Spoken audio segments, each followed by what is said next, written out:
The issue is that some people have been saying it for a long time. Many economists and experts have been saying that December or January is likely when this recession started. According to the National Bureau of Economic Research, which is the body that officially gets to say it's a recession, December 2007 is when it started. Here's the interesting thing. In November of 2007, our CNN opinion research polls indicated that Americans for the first time felt that the economy was issue number one. And it was the first time that our respondents had said that we were in a recession. More than 50% of respondents said so. In fact, in December of 2007, more than 57% of our respondents to the national poll said that we were in a recession.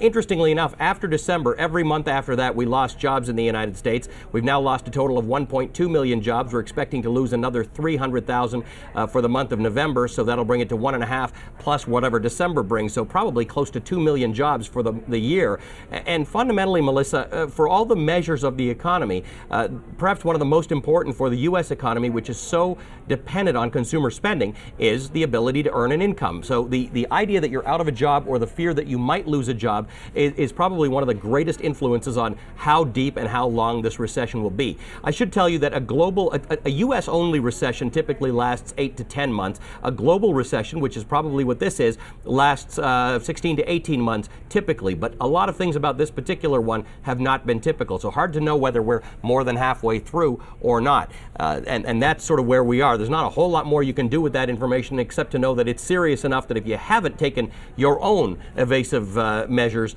start doing that now. This National Bureau of Economic Research, again, the team of leading economists have made this decision. Who are they? They are leading economists, some of the smartest in the world who really study business cycles. And I mean, that sounds boring, but remember that back in the Depression, we didn't have the study of business cycles. We couldn't forecast them. We didn't know when they were coming. So it's kind of like not knowing a hurricane is coming, right? Somebody will say, I have evidence that indicates that one might be coming, and someone else will say, it looks beautiful and sunny out there, it's not coming. And if it came and you weren't prepared, you just faced the consequences of it, and hopefully you survived. Well, it's the same thing with economic cycles. They come and there's some pattern and rhythm to them. So there are a number of economists who have devoted their studies to figuring out when the next one is likely to come, how long it'll last, and what things we can do to not make them as serious. And by and large, we have succeeded in making our recessions shorter and not as deep as they've been in the past. But in this particular instance, that may not be true. So this is what these people do. They look at all these measures and they say, this is when it started. Okay, so you said 8 to 10 months if it's just a U.S. recession, right. 16 to 18 months if it's more of a global recession. Right.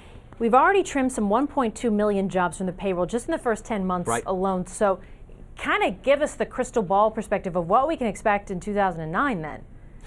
The only thing you can expect, courtesy of those people who spend their lives studying business cycles, is that they all end. Including the Depression. They do all end. Eventually, stock prices get cheap enough that they're bargains. Eventually, home prices get low enough that if the interest rates are low, people will buy them. Fundamentally, that's the way they end. But on the other side of that equation, prices get cheap. People have to be able to buy them. They have to have the income or the ability to get credit to buy those things. And because credit is such a big part of this particular recession, we have to continue to fix those problems. But in the end, it remains a confidence game. If people think things are going to get better, then they buy in and they sit around and wait. And many people have done very well out of buying things in a recession if they're capable of doing so.